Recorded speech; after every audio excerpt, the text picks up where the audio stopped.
Kina kuhusu tathmini ya utekelezaji wa mpango wa mwaka 2024 tumeainisha katika kitabu ambacho tumekigawa kwa waheshimiwa wabunge.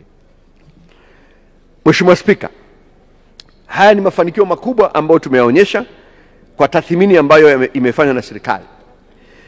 Sambamba na matokeo ya tathmini ya utekelezaji wa mipango ya serikali nilieleza hapo juu, tathmini ya kitafiti inaonyesha pia kwamba wananchi walio wengi katika nchi yetu wanaridhishwa na utendaji wa serikali katika kutekeleza programu miradi ya maendeleo. Kwa mfano, utafiti uliofanywa na taasisi ya Afrobarometer mwezi Juni mpaka Julai mwaka 2024 unaonyesha kuwa 71% ya wananchi wote waliohojiwa walisema wanaridhishwa sana na utendaji wa serikali, na 70% walisema nchi ipo katika mwelekeo sahihi.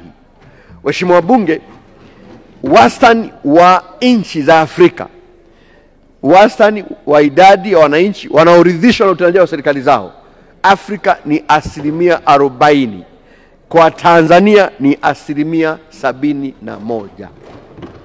Kwa hiyo Mheshimiwa Spika, tathmini hizi ambazo tunazieleza hapa sio tu kwa mtazamo wa serikali, lakini pia pale ambapo wananchi wanahojiwa walio wengi wanaona kwamba tunafanya kazi nzuri na tuendelee kuchapa kazi.